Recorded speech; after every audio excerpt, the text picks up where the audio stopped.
Shri Radhe ITI electrician technical class में आप सभी का फिर से स्वागत है। तो हम पिछली क्लास में कुछ देख रहे थे।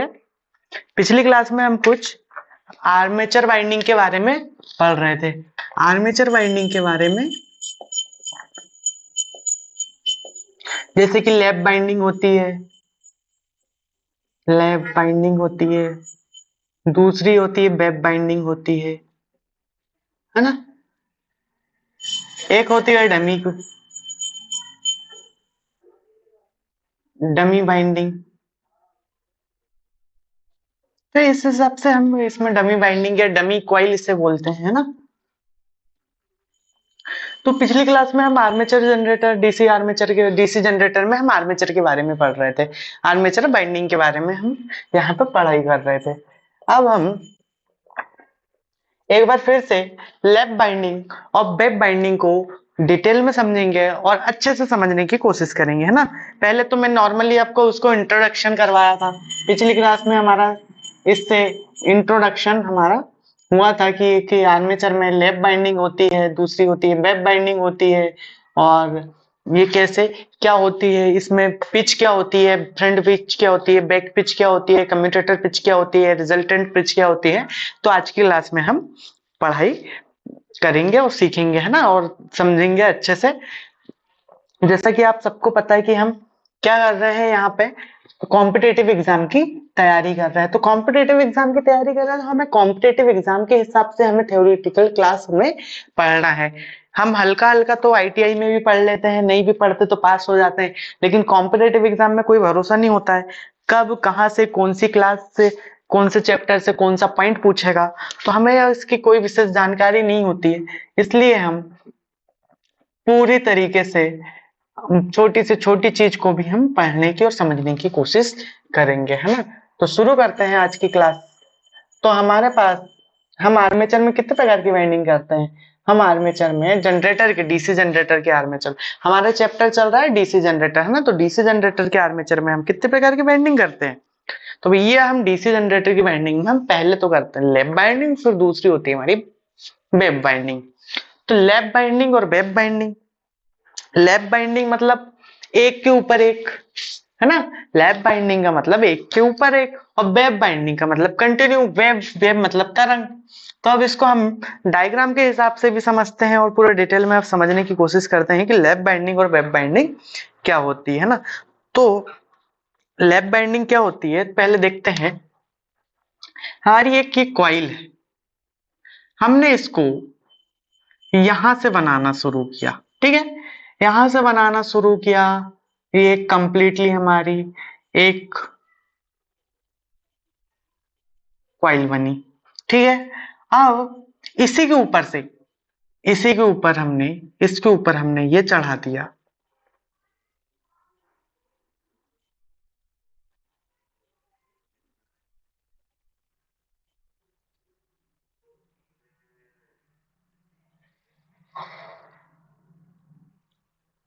है ना। इस प्रकार से हम ये करते हैं। ये हमारी क्या होती है, इस प्रकार की बाइंडिंग हमारी लैप बाइंडिंग होती है। अब जब बाइंडिंग कर देते तो इसको क्या करते हैं हम, कम्यूटेटर में हम इसका कनेक्शन करते हैं। कम्यूटेटर में राइजर के माध्यम से, सोल्डरिंग के माध्यम से राइजर में इसका कनेक्शन करते हैं। तो जिसके बीच में हम इसे जोड़ते हैं, जिन पर बाइंडिंग का हम कनेक्शन करते हैं, तो हमारा क्या कहलाता है, कम्यूटेटर कहलाता है। कम्यूटेटर पे हम करते हैं, ये हमारे सेगमेंट पे हम इसकी बाइंडिंग कनेक्शन कर देते हैं।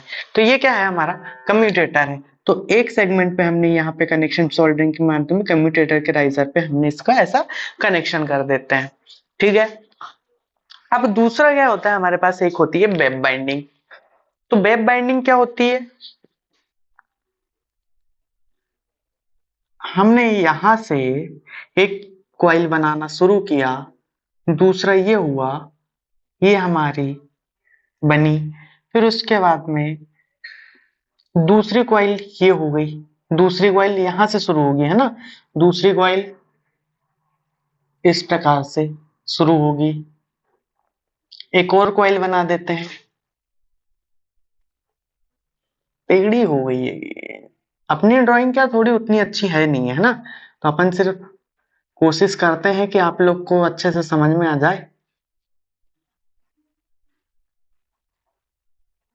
ठीक है, तो ये हमारी इस प्रकार से हमारी ये क्वाइल होती है। तो इस यहाँ पे भी हमारा एक कम्यूटेटर होता है।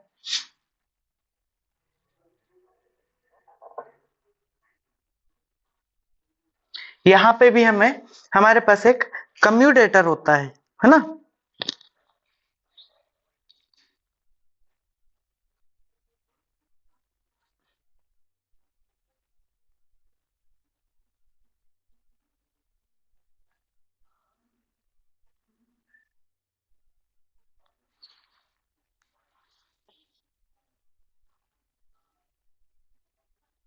इस प्रकार से हम कम्यूटेटर पे हम इसका कनेक्शन कर देते हैं। अब हम इसमें देखते हैं, ये हो गई हमारी लैप बाइंडिंग, ये हो गई हमारी वेब बाइंडिंग। तो लैप बाइंडिंग मतलब इसी के ऊपर से हमारी लैप बाइंडिंग हो, जिसके ऊपर एक हो जाए तो वो लैप बाइंडिंग हो रही है। ये कंटिन्यू आगे चलते रहे, लपेट में ना आए, डबल ना हो, इसके एक दूसरे के ऊपर ना चढ़े, तो ये क्या हो गई, वेब बाइंडिंग हो गई। अब वेब बाइंडिंग हो गई, तो अब वेब बाइंडिंग में इसमें कुछ चीजें होती है। तो हम देखते हैं कि एक होती है बेक पिच। बेक पिच, तो बेक पिच क्या होती है, आर्मेचर चालक में, मतलब जब जहां से हम कॉइल बनाना चालू करते हैं, मतलब ये पहले अपने जो स्लॉट में, आर्मेचर में हम स्लॉट में बिठाते हैं, तो सबसे पहले जो स्लॉट में हमने पहली कॉइल बिठाला, तो जो पहली कॉइल बिठाते हैं हम, तो उसके बीच की मतलब जो दूरी होती है, पहली कॉइल कौन सी है हमारी, यहां से हमने कॉइल बनाना शुरू किया, और दूसरी कॉइल ये है ना। तो पहली कॉइल के दोनों चालक के बीच की दूरी हमारी क्या कहलाएगी, सबसे पहले बनी थी, है ना, पीछे हो गई, सबसे पहले जो कॉइल बनी थी, कॉइल डाला, तो वो सबसे उस कॉइल पिच को हम क्या बोलते हैं, बेक पिच बोलते हैं। ठीक है, ये क्या हो गई हमारी पहली कॉइल के फैलाव या स्पेन या इसकी कॉइल पिच हमारी क्या हो गई, बेक पिच हो गई। अब बेक पिच हो गई, अब हमारा क्या होता है, एक होती है फ्रंट पिच। हमारा क्या होता है, एक फ्रंट पिच होती है, बाय से हम पिच को दर्शाते हैं, और बी क्या है, बैक पिच, और एफ से है फ्रंट, जो हमें इसके ऊपर दिखती है। अब इसके ऊपर तो कौन सी हो गई, ये और ये वाला, तो हमें ऊपर कौन सी दिख रही है, ऊपर दिख रही है हमें फ्रंट पिच में हमें ऊपर जो दिखती है, ये हमारी फ्रंट पिच हो जाती है। ये इसके सिरा, ये वाला, है ना, ये वाली जो स्पेन होता है, ये होता है हमारा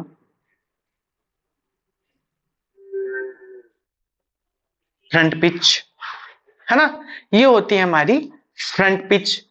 ठीक है, ये हमारी होती है यहाँ पे फ्रंट पिच। अब उसके बाद में एक होती है रिजल्टेंट पिच। क्या होती है, एक रिजल्टेंट पिच, रिजल्टेंट पिच।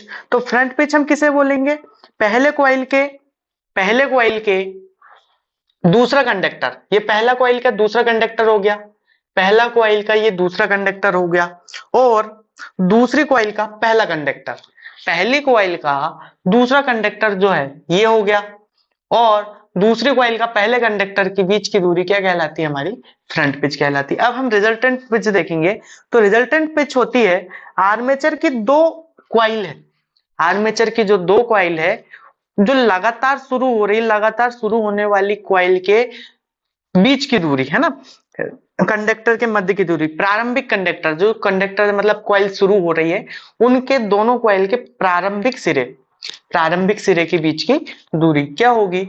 जैसे हमारा पहला कॉइल का प्रारंभिक सिरा कौन सा है, ये वाला, और दूसरी कॉइल का प्रारंभिक सिरा कौन सा है, ये वाला, तो ये वाला जो भाग होगा, ये तो ये क्या कहलाएगा, हमारा रिजल्टेंट पिच, परिणामी पिच, है ना।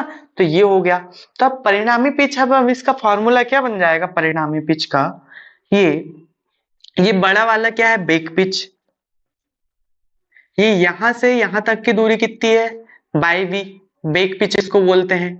और इसके बाद इतना भाग छोड़ के इतना भाग है फ्रंट पिच, तो हम बाय बी में से बाय एफ घटा देंगे, मतलब बैक पिच में से फ्रंट पिच घटा देंगे, तो हमें क्या मिल जाएगा, रिजल्टेंट पिच, इसकी दूरी मिल जाएगी।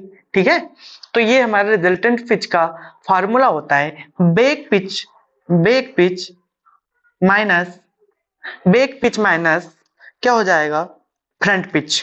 ठीक है, बैक पिच माइनस हमारा फ्रंट पिच हो जाएगा। ये काय में है हमारा, लैप बाइंडिंग में। अब हम यहाँ पे देखते हैं वेब बाइंडिंग में। अब वेब बाइंडिंग में क्या होता है भाई, सेम टू सेम इसका हम देख लेते हैं। हमने बैक पेज किसको बोला था, पहली कॉइल के बीच की दूरी है ना, पहली कॉइल के बीच की दूरी हमने क्या बोला था, ये पहली कॉइल यहां से यहां तक की, ये क्या हो गई हमारी बैक पिच। तो हम इसको पहली कॉइल को हम देख लेते हैं, पहले कॉइल के बीच की दूरी क्या हो गई हमारी, इसको हमने क्या लिखा, यहाँ पे हमने लिखा इसको front pitch, sorry back pitch. यहाँ पहले कॉइल के बीच की दूरी, या पहले कॉइल की दोनों कंडक्टर के बीच की दूरी हमारी क्या हो गई, बैक पिच हो गई। अब बैक पिच हो गई हमारी यहाँ पे। अब इसके बाद में हम फ्रंट पिच कौन सी हो जाएगी, फ्रंट पिच हमने बोला कि पहली कॉइल के दूसरा कंडक्टर, मतलब द्वितीय कॉइल का दूसरा कंडक्टर, दूसरी कॉइल का द्वितीय कंडक्टर कौन सा हो गया सॉरी, द्वितीय कॉइल का पहला कंडक्टर, द्वितीय कॉइल का पहला कंडक्टर और प्रथम कॉइल का द्वितीय कंडक्टर के बीच की दूरी हमारी क्या होगी, फ्रंट पिच। तो हम यहाँ पे देखते हैं पहली कॉइल का द्वितीय कंडक्टर, पहली कॉइल का द्वितीय कंडक्टर ये हो गया, पहली कॉइल का द्वितीय कंडक्टर और दूसरी कॉइल का पहला कंडक्टर, पहली कॉइल का दूसरा कंडक्टर, तो हमारी ये क्या हो जाएगी, ये हो जाएगी हमारी फ्रंट पिच। ठीक है, हमारी ये क्या हो जाएगी, फ्रंट पिच। यहां पे क्या हुआ, फ्रंट पिच, दूसरे कॉइल का पहला कंडक्टर पहली कॉइल का दूसरा कंडक्टर के बीच की दूरी। अब यहाँ पे हमने वही देखा, पहला कॉइल का दूसरा कंडक्टर और दूसरी कॉइल का पहला कंडक्टर के बीच की दूरी फ्रंट पिच। अब हम देखेंगे हमारा क्या हो गया, एक बैक पिच हो गया, दूसरा हो गया फ्रंट पिच। अब हम इसमें रिजल्टेंट पिच देखते हैं, परिणामी पिच देखते हैं। तो परिणामी पिच क्या हो गई हमने यहाँ पे, परिणामी पिच क्या होगी, परिणामी पिच हमने किसको बोले, आर्मेचर के दो लगातार बाइंड कॉइल शुरू होने की, है ना, दो लगातार कॉइल के प्रारंभिक होने की या बीच की दूरी, है ना, प्रारंभिक होने वाली बीच की दूरी, प्रारंभिक कंडक्टर के बीच की दूरी, है ना, दो लगातार प्रारंभ होने वाली कॉइल के प्रारंभिक कंडक्टर या पहले कंडक्टर के बीच की दूरी। अब यहाँ पे देखते हैं पहला कंडक्टर कौन सा, हमारा एक कॉइल हमारी कहां से शुरू हो रही, यहां से शुरू हो रही है, हमारी एक कॉइल कहां से शुरू हो रही, यहां से शुरू हो रही है, और लगातार दूसरी कॉइल कौन सी हो गई हमारी, दूसरी कॉइल हो गई हमारी ये। तो इसका दूसरा कंडक्टर, इसका कौन सा, दूसरा कंडक्टर, पहली कॉइल का पहला कंडक्टर, दूसरी कॉइल का दूसरा कंडक्टर, सॉरी पहला कंडक्टर। तो पहली कॉइल हमारी कौन सी हो गई, ये हो गई।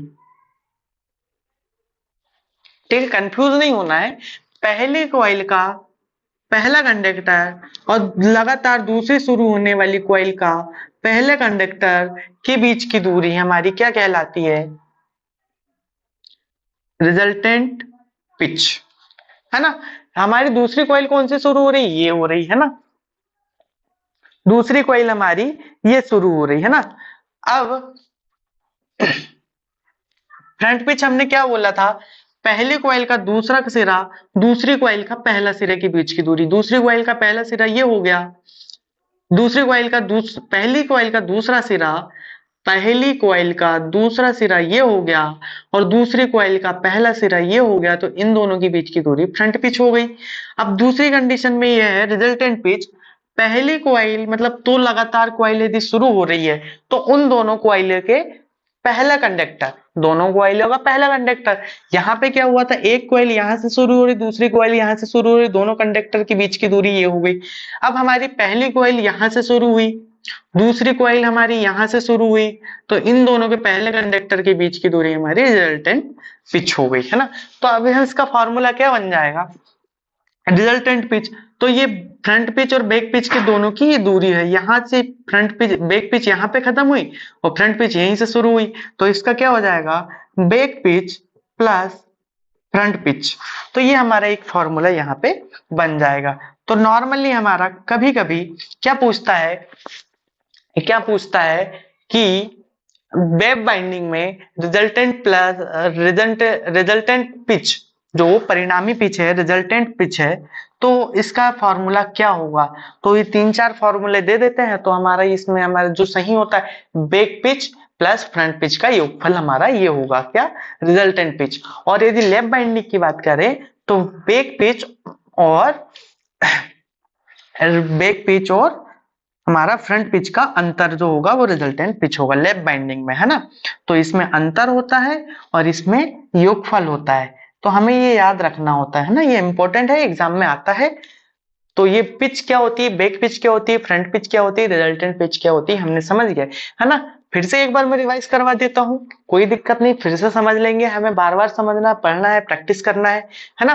तो पहला क्या है कि बैक पिच क्या है, पहली कॉइल जहां से शुरू होती है, पहली कॉइल का जो फैलाव होता है सबसे पहली कॉइल का, वो हमारी होती है बैक पिच। यहाँ पे भी हमने देखा कि पहली कॉइल का फैलाव या स्पेन या पिच क्या होती है, हमारी बैक पिच, पहली कॉइल का। अब उसके बाद में फ्रंट पिच, फ्रंट पिच हम क्या बोल रहे हैं, फ्रंट पिच बोल रहे हैं कि दूसरी कॉइल का पहला कंडक्टर, दूसरी कॉइल का पहला कंडक्टर और पहली कॉइल का दूसरा कंडक्टर, पहली कॉइल दूसरी कॉइल का पहला कंडक्टर ये हो गया और पहली कॉइल का दूसरा कंडक्टर ये हो गया, तो इन दोनों के बीच की दूरी हमारी फ्रंट पिच हो गई। अब यहाँ पे हम देखते हैं पहली कॉइल का दूसरा कंडक्टर, पहली कॉइल का दूसरा कंडक्टर ये हो गया और दूसरी कॉइल का पहला कंडक्टर ये हो गया, तो इन दोनों के बीच की दूरी है क्या हो गई, फ्रंट पिच। अब रिजल्टेंट पिच, तो हमने कहा है कि दो लगातार शुरू होने वाली कॉइल के पहले कंडक्टर के बीच की दूरी, तो हमारी पहली कॉइल यहां से शुरू हुई, दूसरी कॉइल यहां से शुरू हुई, तो ये इन दोनों के बीच का अंतर क्या होगा, रिजल्टेंट। अब यहाँ पे देखिए हमने पहली कॉइल हमारी यहां से शुरू हुई, दूसरी कॉइल हमारी यहां से शुरू हुई, तो इन दोनों के बीच का हमारा ये रिजल्टेंट पिच कहलाएगा। इनके फॉर्मूले ये बन जाते हैं। अब हम यहाँ पे देखते हैं एक चीज, commutator pitch. Commutator pitch, commutator pitch क्या होती है ना, कम्यूटेटर पिच क्या होती है, तो हमें देखते हैं कि आर्मेचर की जो एक कॉइल होती है ना, एक आर्मेचर की जो कॉइल होती है, आर्मेचर की एक कॉइल, तो उन्हें जिन दो सेगमेंटों पे जोड़ा जाता है, जैसे हमारी क्या है, ये कम्यूटेटर के सेगमेंट है, हमारी पहली कॉइल कहां से शुरू हुई, ये यहां से शुरू हुई, यहां पे आके ये, तो हमारा ये जो हुई ये लगातार हमारा जो सेगमेंट पे जुड़े हैं, तो यही हमारा क्या हो जाएगा, कम्यूटेटर पिच हो जाएगी, कम्यूटेटर पिच हो जाएगी। तो कम्यूटेटर पिच हो जाएगी, तो इसे 22 से दर्शाएंगे, जिन सेगमेंट के बीच में जोड़ा जाता है एक कॉइल के दो सिरों को, तो वो क्या हो जाती है, कम्यूटेटर। इसी हिसाब से हमारा क्या है, हमारा एक सेगमेंट यहाँ पे जुड़ा हुआ है, एक सेगमेंट पे यहाँ पे ये कॉइल जुड़ी हुई, पहली कॉइल हमारी यहाँ से शुरू हुई, दूसरी यहाँ पे आई पहली कॉइल, तो इन दोनों के सिरे के बीच की हमारी दूरी क्या हो जाएगी, कम्यूटेटर पिच। ठीक है, तो कम्यूटेटर पिच को हम क्या परिभाषा दे देंगे, कम्यूटेटर पिच को हम परिभाषा दे देंगे कि आर्मेचर की एक कॉइल को कम्यूटेटर के जिन दो सेगमेंट्स पे जोड़ा जाता है, तो उन सेगमेंट के मध्य की दूरी कम्यूटेटर पिच कहलाती है। जैसे यहाँ कंटिन्यू हमारा एक के बाद दो कंटिन्यू लगातार सेगमेंट में जुड़ गए और यहाँ पे जुड़ गया हमारा कुछ दो सेगमेंट छोड़ के यहाँ पे इतना ये छोड़े हैं, तो ये कम्यूटेटर पिच। तो हमका जिन एक कॉइल को दोनों सिरों को जिन सेगमेंट के बीच के जोड़ा जाता है, उन सेगमेंट के बीच की दूरी हमारी कम्यूटेटर पिच कहलाती है।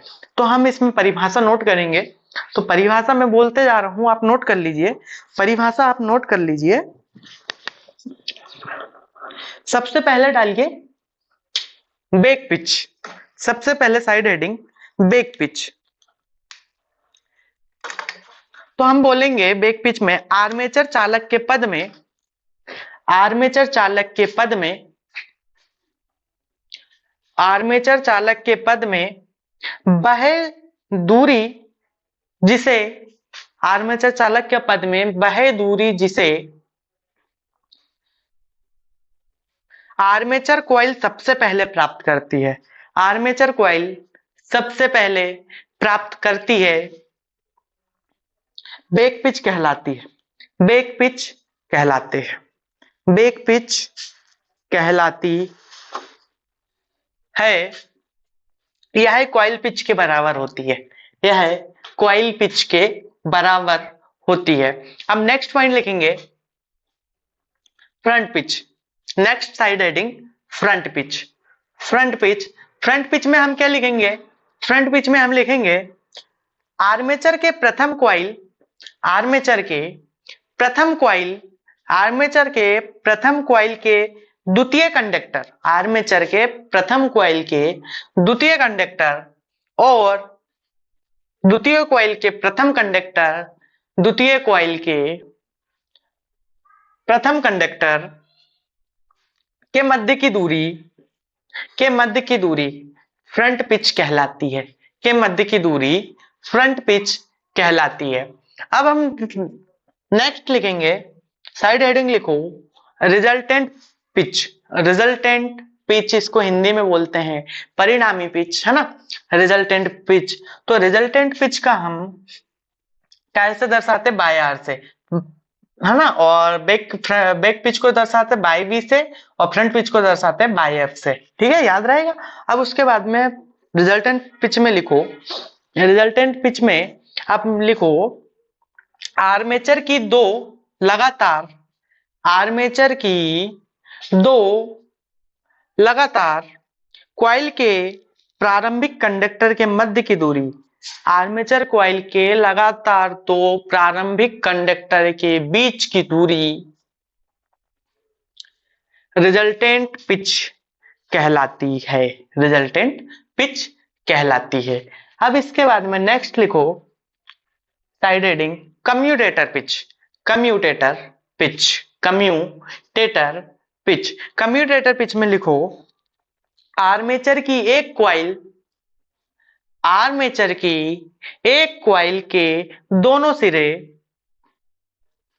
कम्यूटेटर के जिन दो सेगमेंट पर, कम्यूटेटर के जिन दो सेगमेंट पर जोड़े जाते हैं उन सेगमेंट्स के बीच की दूरी, उन सेगमेंट्स की बीच की दूरी कम्यूटेटर पिच कहलाती है ना। अब ये कम्यूटेटर पिच कहलाती है। अब हम इसके आगे देखते हैं, इसके आगे देखते हैं, इसको नोट कर लो, है ना, डायग्राम को नोट कर लो और अपने डेफिनेशन भी नोट कर लिए। लेफ्ट बाइंडिंग, वेब बाइंडिंग क्या होती है, कैसे होती है, इसमें बैक पिच क्या होती है, फ्रंट पिच क्या होती है, रिजल्टेंट पिच क्या होती है, कम्यूटेटर पिच क्या होती है ना। तो ये सब हमने नोट कर लिया। अब इसके आगे हम देखते हैं, है ना, इसके आगे हम देखते हैं। एक होती है single layer binding. Single layer binding तो आर्मेचर खांचों में यदि एक कॉइल हम से, यदि प्रत्येक आर्मेचर मतलब प्रत्येक आर्मेचर स्लॉट्स में या खांचे में हम एक कंडक्टर को रखते हैं, जैसे कि हम पहले हेडिंग डाल लेते हैं single layer winding, single layer winding. अब सिंगल लेयर वाइंडिंग का यदि हम देखते हैं तो सिंगल लेयर वाइंडिंग क्या होगी? जैसे हमारा एक आर्मेचर है,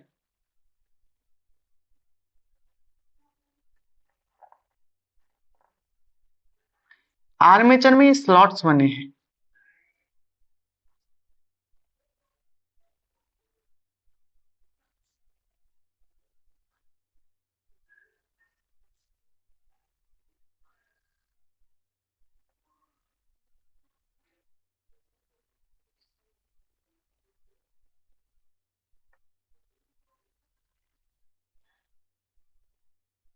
ये हमारा आर्मेचर है और आर्मेचर में हमने, ये आर्मेचर है और आर्मेचर में ये हमारे स्लॉट्स है। और यदि प्रत्येक स्लॉट्स में एक कंडक्टर रखा जाए, एक कंडक्टर, यदि एक कंडक्टर यदि हम ऐसे रखते हैं तो हमारा क्या हो जाएगा? ये सिंगल लेयर वाइंडिंग कहलाएगी, ये हमारी सिंगल लेयर वाइंडिंग कहलाएगी। तो ये जो है हमारे खांचों में हमने क्या किया, एक कंडक्टर रखा, एक कंडक्टर रखा, कंडक्टर मतलब चालक है ना, चालक। तो हमने इसको आर्मेचर के प्रत्येक स्लॉट में एक कंडक्टर को रखा है, तो हमारी कौन सी वाइंडिंग हो जाएगी, सिंगल लेयर वाइंडिंग। तो साइड हेडिंग डालो सिंगल लेयर वाइंडिंग, और सिंगल लेयर वाइंडिंग में लिखो यदि प्रत्येक आर्मेचर खांचे में, यदि प्रत्येक आर्मेचर खांचों में, आर्मेचर खांचों में या स्लॉट्स में, यदि प्रत्येक आर्मेचर खांचों में या स्लॉट्स में एक चालक, एक चालक, चालक को क्या बोलते हैं अपन, कंडक्टर बोलते हैं, कंडक्टर, एक कंडक्टर हो तो उसे सिंगल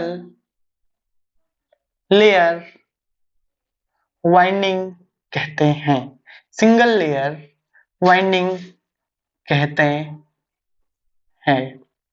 ठीक है, अब साइड हेडिंग डालो double layer winding, side heading डालो double layer winding, double layer winding. ठीक है, ये डायग्राम बना लो सिंगल लेयर में। अब डबल लेयर वाइंडिंग को देखते हैं। यदि आर्मेचर खांचे में, प्रत्येक आर्मेचर खांचे में दो कंडक्टर हुए, ऐसे दो कंडक्टर हैं प्रत्येक आर्मेचर में, दो कंडक्ट आर्मेचर स्लॉट्स में, खांचों में दो कंडक्टर है, तो हमारी क्या हो जाएगी, डबल लेयर। तो यहाँ पे हम क्या लिखेंगे, दो कंडक्टर है, दो चालक। तो हम पर क्या लिखेंगे, डबल लेयर वाइंडिंग में लिखो यदि प्रत्येक आर्मेचर खांचों में, यदि प्रत्येक आर्मेचर खांचों में दो चालक हो, दो चालक हो तो उसे डबल लेयर, क्या बोलेंगे, डबल लेयर बाइंडिंग कहते हैं। डबल लेयर बाइंडिंग में ये डबल लेयर बाइंडिंग हो से बोलेंगे, है ना, डबल लेयर बाइंडिंग में ये हो जाएगी। अब हम देखते हैं, ये तो होगी सिंगल लेयर। अब इसके बाद में साइड हेडिंग डालो, साइड हेडिंग डालो multiplex, multiplex armature winding, armature winding. तो मल्टीप्लेक्स आर्मेचर वाइंडिंग की आप साइड हेडिंग डालो, मल्टीप्लेक्स आर्मेचर वाइंडिंग में मल्टीप्लेक्स डालो, मल्टीप्लेक्स आर्मेचर वाइंडिंग में साइड हेडिंग डालो, सॉरी, है ना, कभी कभी बोलने में गड़बड़ हो जाता है, तो आप इतना माइंड नहीं कर रहे है ना। तो अब देखते हैं मल्टीप्लेक्स आर्मेचर वाइंडिंग क्या होती है। तो मल्टीप्लेक्स आर्मेचर वाइंडिंग में हम एम होता है, एम को, हाँ, एम का फुल नाम होता है मल्टीप्लिसिटी,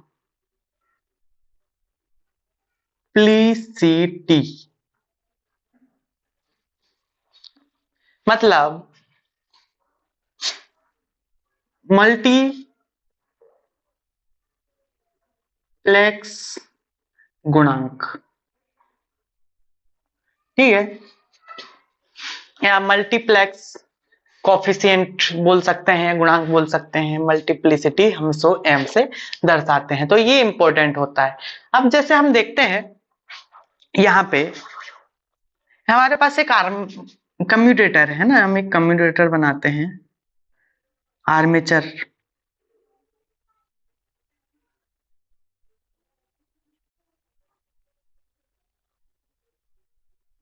ये हमारा इस प्रकार से हमने 4 सेगमेंट का हमने एक कंडक्टर मतलब कम्यूटेटर बनाया है।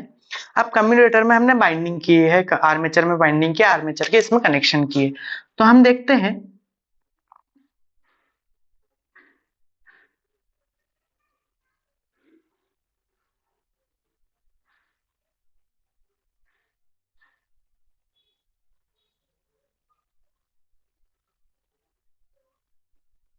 तो ये हमारा क्या हो गया, हमने ये बाइंडिंग कर दी इस पे और कम्यूटेटर में इसमें कनेक्शन कर दिए। जब इसमें हमने कनेक्शन कर दिए, इसमें हमने कनेक्शन कर दिए तो ये पूरा एक क्या हो गया, सभी आर्मेचर में, सभी स्लॉट्स में हमने, आर्मेचर के सभी स्लॉट्स में हमने कितनी, एक लेयर की वाइंडिंग कर दी है ना, एक लेयर की वाइंडिंग कर ली, तो इसे हम बोलते हैं सिंप्लेक्स वाइंडिंग, सिंप्लेक्स वाइंडिंग। तो सिंप्लेक्स वाइंडिंग में क्या होता है, जो होता है हमारा एम का मान जो होता है, एम का मान होता है वो एक होता है ना। सिंप्लेक्स वाइंडिंग में हमारा क्या होता है, एम, एम मतलब मल्टीप्लिसिटी है ना, मल्टीप्लिसिटी, मल्टीप्लेक्स गुणांक जो होता है, एम का मान हमारा एक होता है। यदि यदि यहाँ पे हम डबल वाइंडिंग कर दे, इस पे डबल वाइंडिंग कर दे कंप्लीट, एक ये हो गई,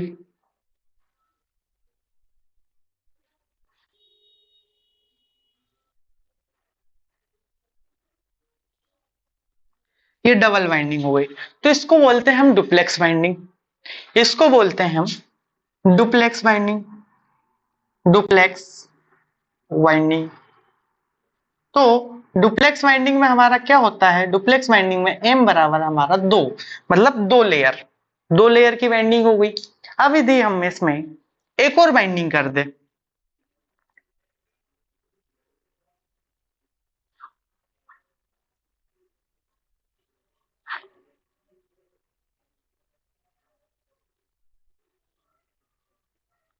तो तीन लेयर की वाइंडिंग कर लिए, तो इसको हम बोलते हैं ट्रिप्लेक्स वाइंडिंग,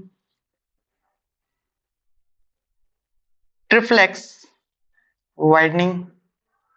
तो ट्रिप्लेक्स वाइंडिंग में क्या हो, एम का मान कितना हो जाएगा, तीन, है ना, तीन लेयर की वाइंडिंग मतलब ट्रिप्लेक्स वाइंडिंग। मल्टीप्लेक्स वाइंडिंग में ये होता है, तो मल्टीप्लेक्स में मतलब ये होता है कि सिंप्लेक्स वाइंडिंग मतलब एम, लेयर, लेयर मतलब एक, तो संपूर्ण वाइंडिंग हमने एक वाइंडिंग आर्मेचर में कंप्लीट वाइंडिंग कर दी, तो ये सिंप्लेक्स वाइंडिंग, एम प्लेक्स का मान हमने एक रखा, तो सिंप्लेक्स वाइंडिंग। यदि प्लेक्स का मान यदि दो हो गया तो उसे डुप्लेक्स बोलते हैं, डुप्लेक्स वाइंडिंग। यदि प्लेक्स का मान एम मल्टीप्लिसिटी, एम का मान कितना, तीन हो गया, तो इसे ट्रिप्लेक्स वाइंडिंग बोलते हैं ना। तो ये इस प्रकार से ये simplex, simplex, duplex, triplex winding होती है। तो हम इसमें एक चीज ये रखते हैं, एम मतलब मल्टीप्लेक्स जितने ज्यादा होंगे, प्लेक्स, प्लेक्स जितने ज्यादा होंगे उतने क्या होगी, समांतर पथ की संख्या ज्यादा होगी, समांतर पथ की संख्या ज्यादा होगी। फ्लेक्स ज्यादा होंगे तो समांतर पथ की संख्या क्या होगी, जैसे यहाँ पे एक दो तीन, ये तीन समांतर पथ हो गए है ना। फ्लेक्स ज्यादा है तो समांतर पथ ज्यादा होंगे, और समांतर पथ ज्यादा है तो हमारी क्या, करंट ज्यादा होगी, और वोल्टेज क्या होगा, कम होगा। ठीक है, हमारा समांतर पथ अधिक अधिक है तो हमारा आई अधिक होगा तो वोल्टेज हमारा कम होगा, समांतर पथ अधिक होगा तो करंट भी अधिक होगी, और करंट अधिक होगी तो वोल्टेज भी कम होगी, है ना। जैसे हम देख सकते हैं, फॉर एग्जाम्पल हमारे पास एक सर्किट, एक कॉइल, ये फोर प्लेक्स की वाइंडिंग हमारे पास इस प्रकार से है, तो हमारा ये ट्रिप्लेक्स की वाइंडिंग देखते हैं ना, तो ये, और एक है हमारे पास डुप्लेक्स की वाइंडिंग। तो यहाँ पे करंट हमारे पास कितनी है, आई है, यहाँ पे आई है, यहाँ पे भी आई है, तो हमें कितनी प्राप्त होगी, यहाँ पे 3i, और यहाँ पे आई है, यहाँ पे आई मिल रही, तो यहाँ पे हमें कितनी 2i, तो हमारी 3i ज्यादा होगी, है ना। और पैरेलल में है, पैरेलल में क्या होता है, वोल्टेज समान होता है। मान लो यहाँ पे 220 वोल्ट मिल रहा है, तो यहाँ पे भी 220 होगा, यहाँ पे भी 220, यहाँ पे भी 220, सेम यहाँ पे 220 है तो यहाँ पे भी 200 होगा, और यहाँ पे भी 220 वोल्ट होगा। तो इस प्रकार से हमारा यहाँ पे करंट बढ़ जाएगा, वोल्टेज जितनी की उतनी मतलब कम हो जाएगी, और यहाँ पे करंट कम हो जाएगी और वोल्टेज भी ज्यादा होगी। तो इस प्रकार से मतलब जितनी की उतनी सेम नियत होगी। तो हम कह सकते हैं कि समांतर पथ की संख्या से करंट के मान में वृद्धि होगी, और जब करंट बढ़ता है तो ऑटोमेटिक हमारा वोल्टेज कम हो जाता है। ठीक है, तो हम ये मल्टीप्लेक्स वाइंडिंग का उपयोग कहाँ करते हैं, मल्टीप्लेक्स वाइंडिंग का इसका उपयोग कहाँ करते हैं, यूज कहाँ करते हैं, तो हम इसका करते हैं DC welding, DC arc welding generator में, आर्क वेल्डिंग जनरेटर में मल्टीप्लेक्स वाइंडिंग का उपयोग करते हैं। तो अब इसमें हम कुछ पॉइंट लिखेंगे, तो कुछ पॉइंट इतना नोट कर लो, और इतना नोट करने के बाद मैं कुछ पॉइंट बोल दे रहा हूं, आप लिख लो, है ना। तो लिखो, आर्मेचर में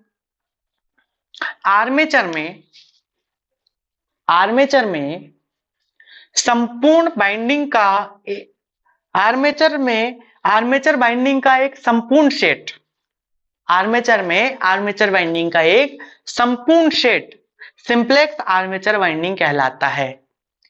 आर्मेचर बाइंडिंग का एक संपूर्ण सेट सिंपलेक्स आर्मेचर बाइंडिंग कहलाता है। अब नेक्स्ट पॉइंट, एक ही आर्मेचर में आर्मेचर बाइंडिंग के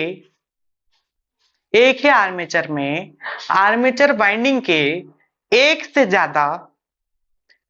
ज्यादा संपूर्ण सेट की बाइंडिंग का प्रयोग किया जाता है।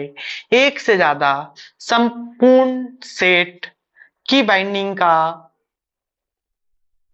प्रयोग करने पर उसे मल्टीप्लेक्स आर्मेचर बाइंडिंग कहते हैं। उसे मल्टीप्लेक्स आर्मेचर बाइंडिंग कहते हैं। नेक्स्ट लिखो, मल्टीप्लेक्स आर्मेचर बाइंडिंग का प्रयोग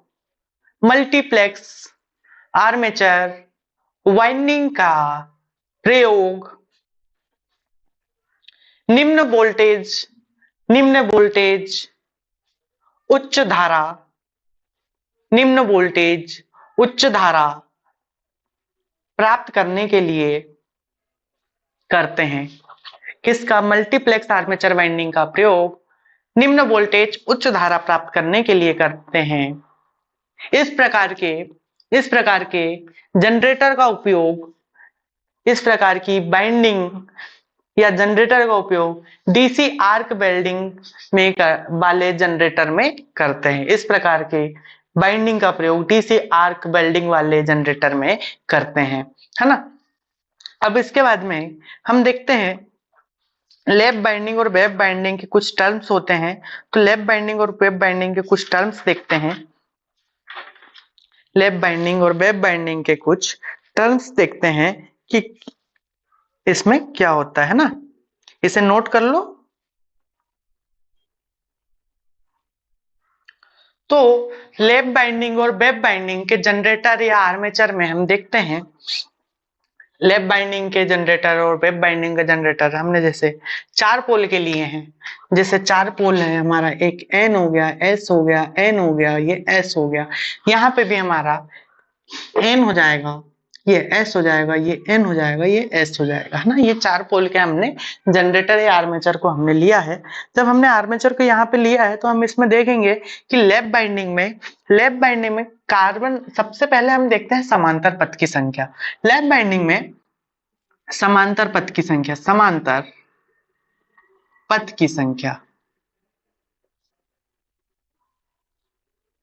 कितनी होगी? A बराबर, समांतर पथ को हम दर्शाते हैं A से, तो A बराबर हमारी कितनी होगी? P, मतलब पोल के बराबर, ठीक है। A बराबर मतलब P पोल के बराबर। और यहाँ पे हमारी वेब बाइंडिंग में समांतर पथ की संख्या कितनी होगी? वेब बाइंडिंग में समांतर पथ की संख्या कितनी होगी? पथ की संख्या A बराबर हमेशा 2 होगी। वेब बाइंडिंग में समांतर पथ की संख्या कितनी होगी? 2 होगी। अब हम देखते हैं कार्बन ब्रश की संख्या। अब भैया जितनी समांतर पथ की संख्या होगी उतने तो कार्बन ब्रश होंगे, तो हम यहाँ पे देखते हैं कार्बन ब्रश की संख्या।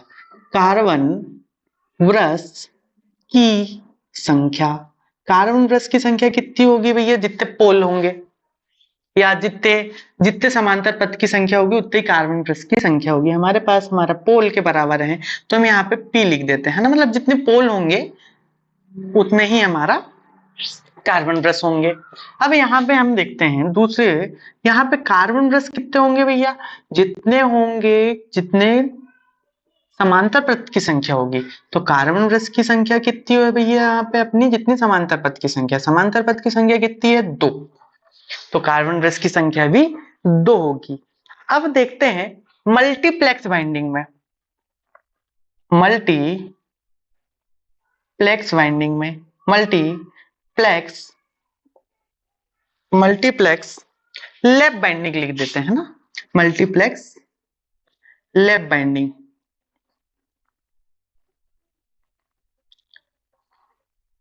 मल्टीप्लेक्स लैप बाइंडिंग में समांतर पथ की संख्या, समांतर पथ की संख्या,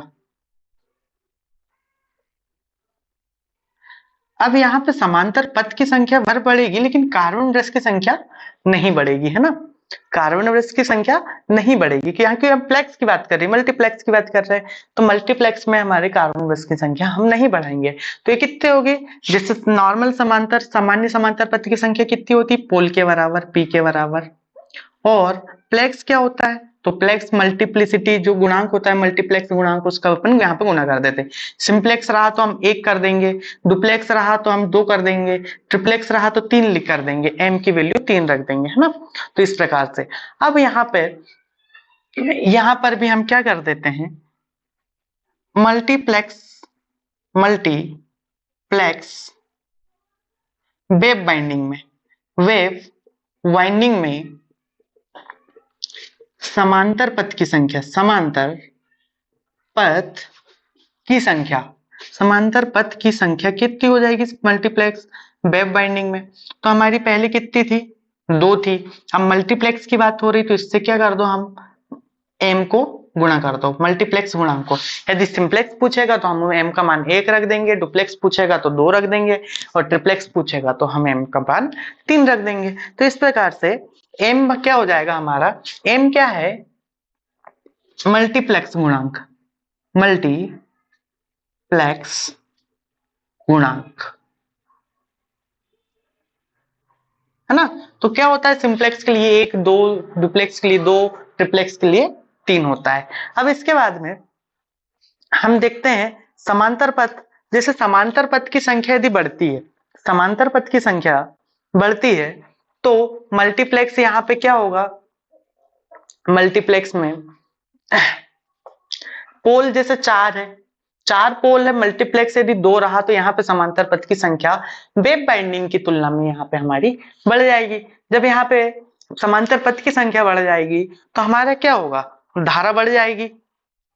मल्टीप्लेक्स मतलब लैप बाइंडिंग का उपयोग क्यों करेंगे अपन, मल्टीप्लेक्स लैप बाइंडिंग का उपयोग, समांतर पथ की संख्या बढ़ जाएगी, तो मल्टीप्लेक्स लैप बाइंडिंग का उपयोग करने से समांतर पथ की संख्या बढ़ जाएगी, तो क्या होगा यहाँ पे, धारा हमारी उच्च हो जाएगी, उच्च हो जाएगी, धारा उच्च हो जाएगी, उच्च धारा और निम्न वोल्टेज, हमें वोल्टेज क्या हो जाएगा, निम्न वोल्टेज, है ना।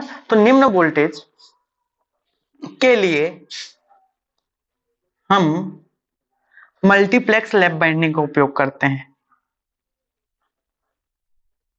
मल्टीप्लेक्स लैप बाइंडिंग का उपयोग करते हैं, लैप बाइंडिंग का प्रयोग करते हैं या उपयोग करते हैं, बाइंडिंग का प्रयोग करते हैं। अब ये इसका यहाँ पे उल्टा हो जाएगा, यहाँ पे क्या हो जाएगा, यहाँ पे उच्च धारा थी तो यहाँ पे हम निम्न धारा लिख लेंगे, निम्न धारा, निम्न धारा, सॉरी अपन मल्टीप्लेक्स नहीं, अपन लैप बाइंडिंग लिख लेंगे, है ना, ऑलरेडी मल्टीप्लेक्स यहाँ पे नहीं लिख पाएंगे, सॉरी, है ना।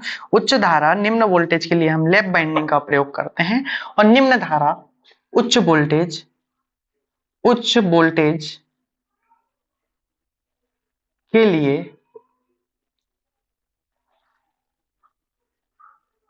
वेव बाइंडिंग का प्रयोग करते हैं, वेव बाइंडिंग का प्रयोग करते हैं।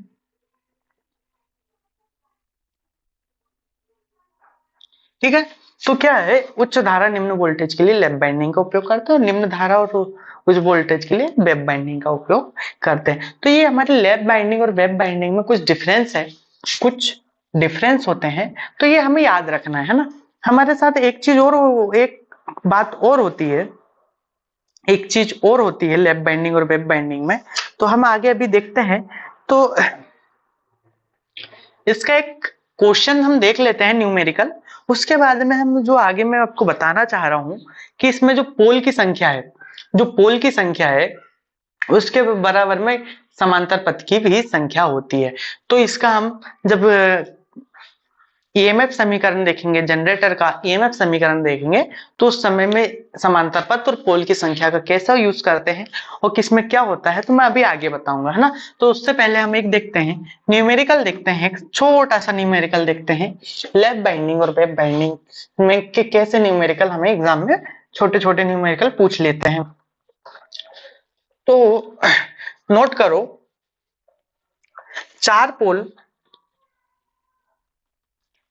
नोट करो, क्वेश्चन है न्यूमेरिकल है, 4 pole duplex lap winding.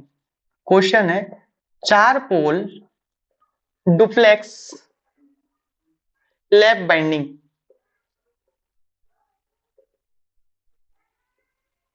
Lap winding के आर्मेचर में, के आर्मेचर में समांतर पथ की संख्या ज्ञात कीजिए।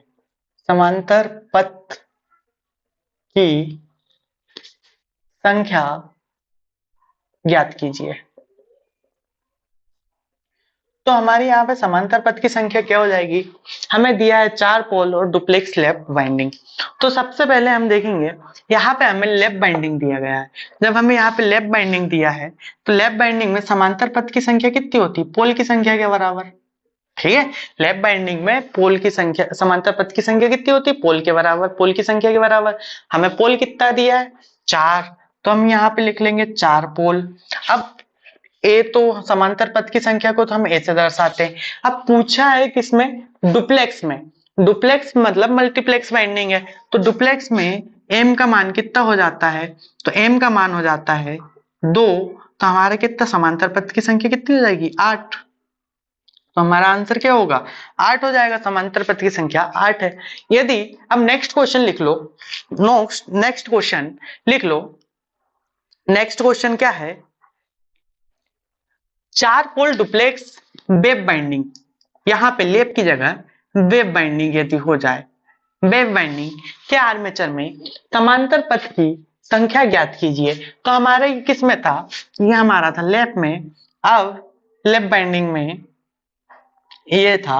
तो अब हम देखेंगे यहाँ पे हमसे पूछा है वेब बाइंडिंग में, वेब बाइंडिंग में, तो वेब बाइंडिंग में क्या हो जाएगा, हमें मालूम है कि क्या वेब बाइंडिंग में समांतर पथ की संख्या कितनी होती है, 2 के बराबर होती है। अभी पिछले टेबल में हमने देखा, पिछले अभी जस्ट थोड़ी देर पहले। अब डुप्लेक्स की बात करा तो यहाँ पे डुप्लेक्स में m का मान कितना हो जाएगा, 2, तो हमारा कितना समांतर पथ की संख्या कितनी हो जाएगी, 4। तो लैप बाइंडिंग और वेब बाइंडिंग का विशेष बात हमें याद रखनी होती है। तो इस प्रकार से हमें कई बार एग्जाम में पूछा जाता है और लैप और वेब में कंफ्यूजन हो जाते हैं। लैप और वेब में कंफ्यूजन नहीं होना है। यदि लैप है, हम लैप बाइंडिंग की बात करें तो ए बराबर पी, तो हमें ये ए बराबर पी हमें काय से मिल जा रहा है, नाम से मिल जा रहा है, नाम से लैप, लैप से क्या मिल जा रहा है, ए बराबर पी, क्योंकि लैप में ए और पी है तो ए बराबर पी हमें इससे मिल जा रहा, तो ये कंफ्यूजन इससे क्लियर नहीं होता। याद करने के लिए लैप बराबर, लैप बाइंडिंग में बोले तो ए बराबर पी होगा, हमेशा ये याद रखना है ना। इस टाइप के क्वेश्चन कई बार पूछे जाते हैं और इसमें कंफ्यूजन होते हैं स्टूडेंट्स, तो वो कंफ्यूजन नहीं होना है, हमें याद रखना है ना। तो अब हम आगे देखते हैं, एक पॉइंट नोट कर लो, नोट, नोट में लिख लो, है ना, note, armature binding, armature binding एक बंद परिपथ, एक बंद परिपथ या क्लोज सर्किट, बंद परिपथ या इसी को बोलते हैं इंग्लिश में क्लोज सर्किट होती बाइंडिंग होती है, बंद परिपथ वाइंडिंग होती है। ठीक है, कौन सी? आर्मेचर वाइंडिंग, आर्मेचर वाइंडिंग है ना, आर्मेचर वाइंडिंग एक बंद परिपथ एक क्लोज सर्किट बाइंडिंग होती है। क्लोज सर्किट क्या होता है? जैसे हमारे एक कोई सर्किट है, इसमें ये जुड़ा है, तो बंद परिपथ यहां से शुरू हुआ, बिना उंगली उठाए बिना पेन उठाए वापस हमारा यहाँ पे आ जाते हैं। यदि ये खुला होता तो ये यहाँ से हमारा कूद के आना नामुमकिन होता, उंगली उठाना पड़ता। इसलिए ये हमारा ये क्लोज सर्किट वाइंडिंग होती है, इस प्रकार से क्लोज सर्किट वाइंडिंग होती है ना, आर्मेचर वाइंडिंग। तो क्लोज सर्किट हमारे इस प्रकार से होती है, नोट में लिखना था। अब आगे देखते हैं हम। एक होती है डमी कॉइल, एक होती है डमी कॉइल। तो डमी कॉइल क्या होती है? साइड हेडिंग डाल लो डमी कॉइल। तो डमी कॉइल के बारे में हम समझते हैं। डमी कॉइल क्या होता है? एक, जैसे हम किसी भी आर्मेचर में या मशीन में हम क्या करते हैं? बाइंडिंग करते हैं। तो बाइंडिंग करने से पहले हम सारे कैलकुलेशन पहले कर लेते हैं। कैलकुलेशन करने से पहले हम एक पूरी क्वाइल तैयार कर लेते हैं, फॉर्मेट तैयार कर लेते हैं। हम पिच का पता कर लेते हैं, जैसे बैक पिच कितनी होगी, फ्रंट पिच कितनी होगी, रिजल्टेंट पिच कितनी होगी, कम्यूटेटर पिच कितनी होगी, है ना। ये सब हम पहले ही पहले हम डेटा तैयार कर लेते हैं। उस हिसाब से हम कॉइल बनाते हैं, कॉइल में टर्न कितने होंगे, तो ये सब हम बनाते हैं। तो यदि बनाते बनाते हमारी कॉइल का सेट जो बना, हमारा बाइंडिंग का सेट बना जैसे, तो वो हम किसी आर्मेचर में बाइंडिंग कर रहे हैं, इस प्रकार से गोल रहता है। तो हम यानी यहां से बाइंडिंग करना शुरू किया। तो यहां से बाइंडिंग करते करते करते करते करते ये 36 स्लॉट में हमारा, ये 36 एक से लेके ये 36 स्लॉट तक हमारी बाइंडिंग कंप्लीट हो गई। अब बच्चा यहाँ पे इतनी जगह हमारा, मान लो ये 40 स्लॉट का जो है, 40 स्लॉट का आर्मेचर था, हमारी बाइंडिंग का सेट पूरा कंप्लीट हो गया 36 में, क्योंकि हमने जिस हिसाब से डेटा के हिसाब से तैयार किया 36 में। लेकिन क्या होगा? कॉपर बाइंडिंग के ये वेट के कारण, भार के कारण क्या होगा? यहाँ पे भार ज्यादा होगा और यहाँ पे कम होगा, है ना। तो ये क्या हो जाएगा? अनबैलेंस हो जाएगा। आर्मेचर जब घूमेगा तो ये अनबैलेंस होकर घूमेगा, कहीं से ज्यादा तेज कहीं से कम। तो इसको बैलेंस को मेंटेन करने के लिए हम यहाँ पे एक प्रकार की क्वाइल को हम क्या करते हैं? ऐसे हम क्वाइल को हम कनेक्ट डाल देते हैं आर्मेचर में, लेकिन इसे इलेक्ट्रिक रूप से हम अलग रखते हैं, इसमें किसी प्रकार का विद्युतीय कनेक्शन नहीं करते हैं। तो इसका सिर्फ काम होता है इसको वजन प्रदान करना। क्या वजन दे देती है? मतलब ये संतुलन दे देती है, संतुलन प्रदान करने का इसका काम होता है, संतुलन प्रदान करने का इसका काम होता है। तो जब ये कॉइल को हम संतुलन प्रदान कर देते हैं तो इसे क्या बोलते हैं? डमी बोलते हैं। डमी, डमी का मतलब होता है प्रतिरूप, है ना, प्रतिरूप। इसको बोल सकते हैं प्रतिरूप कुंडली, हिंदी में प्रतिरूप कुंडली। तो इसका सिर्फ काम क्या है? यांत्रिक संतुलन प्रदान करना। इलेक्ट्रिकल रूप से इसका कोई काम नहीं होता, सिर्फ इसका होता है यांत्रिक संतुलन। अब ये किस में करते हैं? इसका उपयोग सिर्फ ओनली वेव बाइंडिंग में करते हैं, है ना। वेव बाइंडिंग में इसका उपयोग करते हैं, है ना, ओनली वेब बाइंडिंग में, ना कि इसको लैब बाइंडिंग में इसका उपयोग नहीं करते, वेब बाइंडिंग में। तो डमी कॉइल, उसको हिंदी नाम लिख लो प्रतिरूप कुंडली। अब इसका डिटेल लिखो। कॉइल का प्रयोग, इस डमी कॉइल का प्रयोग, डमी कॉइल का प्रयोग केवल वेब बाइंडिंग में करते हैं। डमी कॉइल का प्रयोग केवल वेब बाइंडिंग में करते हैं। Next point, dummy coil, dummy coil armature को यांत्रिक संतुलन प्रदान करने के लिए प्रयोग की जाती है, यांत्रिक संतुलन प्रदान करने के लिए प्रयोग की जाती है। अब हम देखते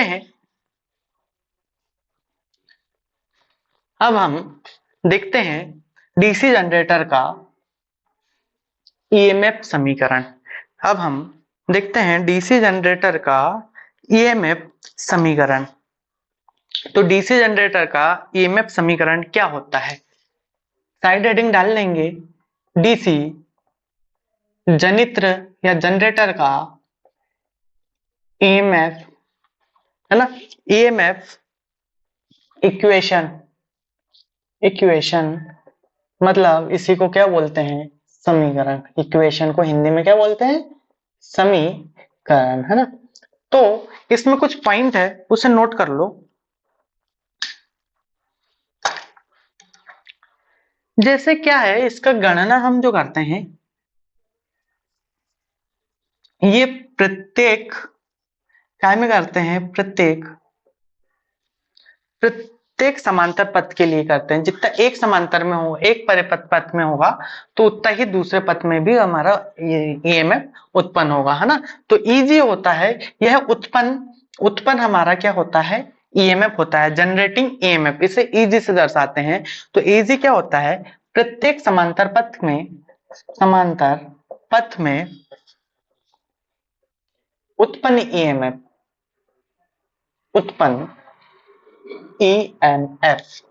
अब इसके बाद में होता है एक फाई। फाई से किसको दर्शाते हैं? फाई से दर्शाते हैं पोल की फ्लक्स। जो पोल होते हैं, मतलब ध्रुव, हिंदी में पोल को ध्रुव बोलते हैं, पोल की फ्लक्स। तो ईएमएफ जो उत्पन्न होती है वो काय में होती है? वोल्ट में होती है ना, वोल्ट में। और जो फ्लक्स को लेते हैं हम वेबर में लेते हैं, वेबर में, ठीक है। इसको हम काय में लेंगे? इसको वेबर में। अब इसके बाद में एक होता है जेड। ये होता है आर्मेचर चालकों की कुल संख्या, ठीक है। अब इसके बाद में एक लेते हैं हम एन, आर्मेचर चालक मतलब कंडक्टर। अब इसके बाद में एक होता है एन। तो ये होती है आर्मेचर की गति, इसको क्या बोलते हैं हम? स्पीड। गति को इंग्लिश में बोलते हैं स्पीड। इसको हम लेते हैं आरपीएम में। तो आरपीएम क्या होता है? आरपीएम का फुल फॉर्म होता है, रेवोल्यूशन पर मिनट। हिंदी में इसका हो जाएगा चक्कर प्रति मिनट। रेवोल्यूशन पर मिनट मतलब चक्कर प्रति मिनट। अब इसके बाद में एक होता है पोल मतलब पी। तो ये होता है पोल की संख्या, मतलब ध्रुवों की संख्या, की कुल संख्या लिख लेते हैं ना, कि कुल संख्या। अब इसके बाद में एक चीज होती है ए, है ना, एक ए होता है।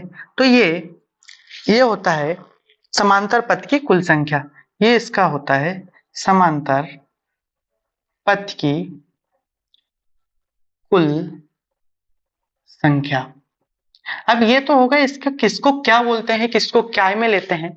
अब हम जो समीकरण होता है डीसी जनित्र का ईएमएफ समीकरण, इक्वेशन, तो वो होता है इजी बराबर phi Z N upon 60 into P by A. ये हमारा एक उत्पन्न ईएमएफ का एक समीकरण होता है, इक्वेशन होता है। तो इसी से हम ईएमएफ की गणना करते हैं।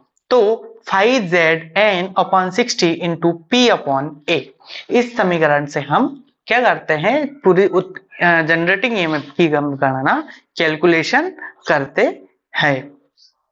तो अब हम इसमें आगे देखते हैं, इसमें आगे देखते हैं तो क्या होता है, फ्लक्स, पोल की फ्लक्स बढ़ाने पे क्या होगा, जनरेटिंग ईएमएफ का मान बढ़ेगा, मतलब हमें वोल्टेज ज्यादा उत्पन्न होगी। जेड, आर्मेचर चालकों की कुल संख्या भी बढ़ाएंगे तो अपन क्या होगा, जनरेटिंग ईएमएफ बढ़ेगी। इसकी आर्मेचर की स्पीड बढ़ाएंगे तो भी हमारा जनरेटिंग ईएमएफ बढ़ेगा। पोल की संख्या बढ़ाएंगे, पोल की संख्या पी, तो इसमें भी बढ़ेगा। और ए मतलब समांतर पथ की कुल संख्या, यदि समांतर पथ की कुल संख्या है, समांतर पथ की संख्या यदि बढ़ेगी, समांतर पथ की संख्या ये बटे में है, ये बढ़ेगी तो क्या होगा, हमारा जनरेटिंग ईएमएफ कम होगा। तो हम इसमें एक नोट इसमें लिख लेंगे, नोट नोट करके लिख लो। तो नोट में लिखो, समांतर पथ की संख्या बढ़ने पर, समांतर पथ की संख्या बढ़ने पर आर्मेचर में उत्पन्न ईएमएफ घट जाती है, आर्मेचर में उत्पन्न ईएमएफ घट जाती है। अब इसके आगे देखते हैं, इसके आगे अब इसमें क्या होता है हम देखते हैं। इसको मिटा देता हूं और इसको ऊपर लिख देते हैं, है ना।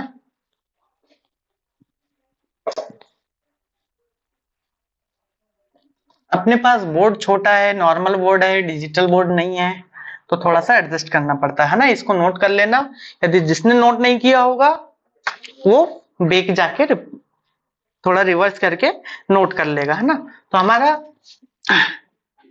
ईएमएफ का समीकरण क्या है, five Z N upon 60 into P upon A, तो ये फॉर्मूला है ना। तो हम यहाँ पे देखते हैं लैप बाइंडिंग में समांतर पथ, तो लैप वाइंडिंग में समांतर पथ, लैप वाइंडिंग में समांतर पथ, समांतर पथ को क्या बोलते हैं इंग्लिश में, पैरेलल पाथ, पैरेलल पाथ, है ना। इसको लिख देते हैं पैरेलल पाथ, ठीक है। तो लैप बाइंडिंग में समांतर पथ की संख्या क्या होगी, तो हमें मालूम है लैप बाइंडिंग में क्या होता है, ए बराबर पी, क्योंकि नाम से स्पष्ट है, हमने देखा ए और पी है तो हमने लिख दिया ए बराबर पी। हमें ज्यादा दिमाग लगाने की जरूरत नहीं है, हमें याद रखना होता है माइंड में कि लैप बाइंडिंग में समांतर पथ पोल के बराबर होता है। अब पोल के बराबर होता है तो इसमें हम देखते हैं कि इसको लिखते हैं हम जनरेटिंग ईएमएफ के समीकरण को, तो इजी बराबर phi Z N upon 60 P बटा ए की जगह हमने पी रख दिया, तो ये पी से पी कैंसिल हो गया। अब पी से पी कैंसिल हो गया तो इसमें जनरेटिंग ईएमएफ का जो फॉर्मूला हो जाएगा, समीकरण हो जाएगा, वो हो जाएगा फाइव जेड एन अपॉन 60, ठीक है ना। ये तो इससे ये कैंसिल हो गया, अब ये हमारा इतना बच जाएगा। तो ये होता है लैप बाइंडिंग में, लैप बाइंडिंग में, लैप वाइंडिंग में ईएमएफ समीकरण, ईएमएफ इक्वेशन, ठीक है, याद रहेगा। लैप बाइंडिंग में ईएमएफ इक्वेशन क्या होगा, फाइव जेड एन अपॉन 60, क्योंकि ए बराबर पी होता है लैप बाइंडिंग में, तो लैप बाइंडिंग में ए बराबर पी होता है, हमने ए का मान पी रख दिया तो पी से पी कैंसिल हो गया यहाँ पे, तो जनरेटिंग ईएमएफ इतना आ गया। अब हम यहाँ पे देखते हैं, अब यही चीज वेब बाइंडिंग में देखते हैं, वेब बाइंडिंग में, वेब बाइंडिंग में देखते हैं तो समांतर पथ की संख्या कितनी है, समांतर पथ पैरेलल पाथ, तो ये होता है ए बराबर 2, ए बराबर होता है ये 2, तो हम यहाँ पे ये वाला फॉर्मूले पे हम सीधा सीधा ए का मान 2 रख देंगे, तो इजी बराबर 5zn upon 60 into P by 2, तो ये हमारा हो जाएगा वेब बाइंडिंग में, वेब वाइंडिंग में ईएमएफ इक्वेशन, ठीक है। इसे नोट कर लो, इसे नोट कर लो।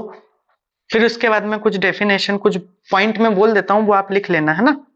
तो अभी इसे नोट करो, फिर इसके बाद में आप लिखो आगे। एक चीज और, एक चीज और, यदि लैप बाइंडिंग में P का मान कितना है, 2 पोल है, P बराबर हमारे 2 है, इसको तो P रहने दो। लैप बाइंडिंग में P बराबर 2 है, और वेब बाइंडिंग में, वेब बाइंडिंग में हमारा भी P का मान कितना है, 2 है। ठीक है, हम दूसरी कंडीशन देखते हैं यहाँ पे, मतलब ये दूसरा पॉइंट। P बराबर हमने दोनों जनरेटर लिए, 2 जनरेटर लिए जिनमें पोल की संख्या सिर्फ 2 और 2 है, एक में लैप बाइंडिंग है, एक में वेब बाइंडिंग है। तो उसमें EMF उत्पन्न कैसे होगी, EMF का क्या हो फार्मूला हो जाएगा, तो हम ये देखते हैं, ये वाला फार्मूला लेते हैं। तो Eg बराबर phi Z N upon 60, P की वैल्यू हमने 2 रख दिया, और लैप बाइंडिंग में क्या होता है, A बराबर 2 होता है, जितना पोल होगा उतना ही क्या होगा, जितना पोल होगा उतना ही हमारे समांतर पथ की संख्या होगी। तो हमारे 2 रख दिया, 2 से 2 कैंसिल हो गया, तो हमारा इजी कितना हो गया, 5Zn/60। ठीक है, अब यही हम यहाँ पे वेब बाइंडिंग में देखते हैं। तो वेब बाइंडिंग में हम ये वाले फॉर्मूले पे P का मान 2 रख देते हैं।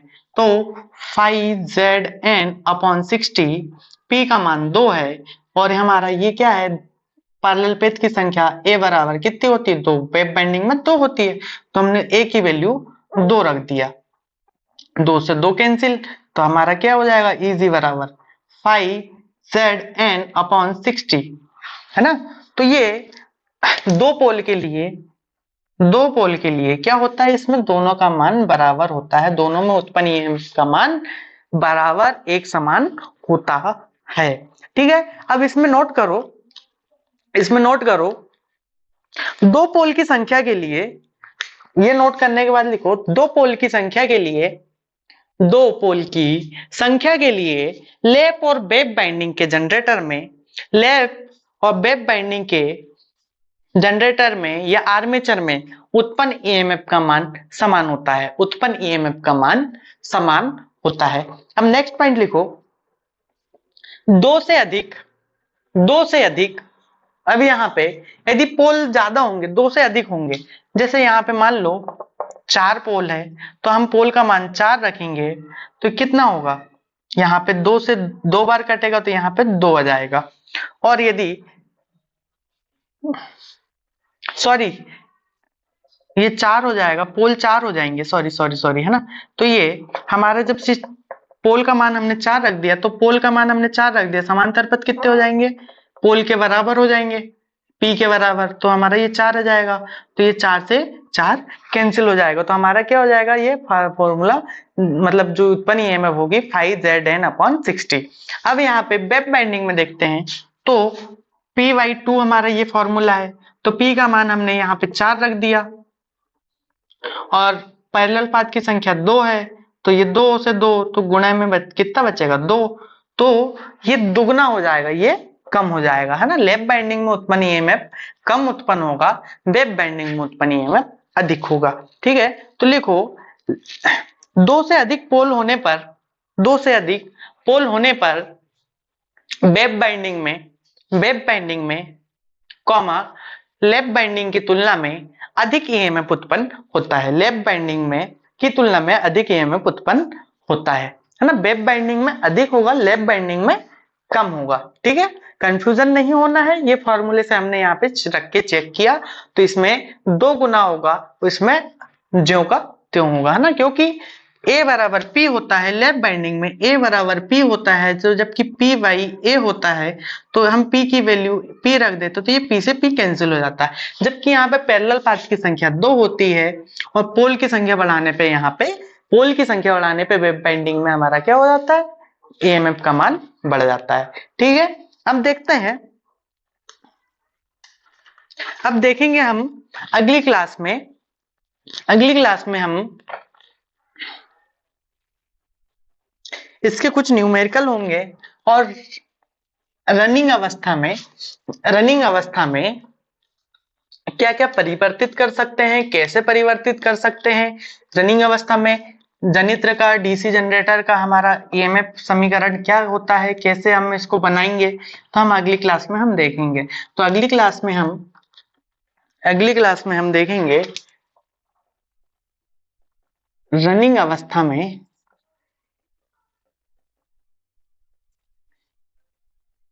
उत्पन्न ईएमएफ या रनिंग अवस्था में स्थिरांक या फिर रनिंग अवस्था देखेंगे, है ना, डीसी जनरेटर की रनिंग अवस्था। तो हम इसको इस प्रकार से हम अगली क्लास में देखेंगे। तो Shri Radhe ITI electrician technical class की क्लास आपको यदि अच्छी लगी हो, पसंद आई हो, तो जरूर से आप चैनल को सब्सक्राइब करिए, वीडियो को लाइक कीजिए, क्लास को लाइक कीजिए और ज्यादा से ज्यादा शेयर कीजिए, है ना। और Shri Radhe ITI electrician technical class एकदम फुल थ्योरी क्लास फ्री में प्रोवाइड कर रहे हैं ना, फ्री प्रोवाइड है यूट्यूब पे। अब ये से क्या है, अपना काम सिर्फ इतना है कि चैनल को ज्यादा से ज्यादा लोगों तक पहुंचाना है और सब्सक्राइब करना है ना, चैनल को सब्सक्राइब करना है और ज्यादा से ज्यादा शेयर करना है, ताकि वो सभी लोग जो इलेक्ट्रिशियन वाले हैं और कॉम्पिटिटिव एग्जाम की तैयारी कर रहे हैं, है ना, तो कॉम्पिटिटिव एग्जाम की तैयारी कर रहे हैं उन तक जरूर पहुंचाना है। हमारा ये चल रहा है एमपी में लाइन अटेंडेंट की पोस्ट आने वाली, लाइन अटेंडेंट, है ना, और इसके अलावा प्लांट असिस्टेंट की जो पोस्ट आने वाली है, तो ये इन सभी के लिए बहुत जरूरी है और उपयोगी क्लास है। ये बहुत जल्दी वैकेंसी आने वाली है ना, कंपनियों ने इसका तो आर्टिकल निकाल भी दिया है, तो हमें अब देखना है कि कब आती है, लेकिन हम जब आएगी तब हमें एग्जाम के लिए बहुत कम समय मिलेगा, तैयारी करने का समय नहीं मिलेगा, इसलिए हम अभी से स्पेशल क्लास लगा रहे हैं। तो हम सभी को अच्छे से तैयारी करना है और एग्जाम में क्वालिफाई होना है ना, ये तो करना ही करना है ना। अब इसके बाद में हम मिलेंगे बहुत जल्दी अगली क्लास में, है ना। आज के लिए अभी की क्लास में इतना ही देखते हैं।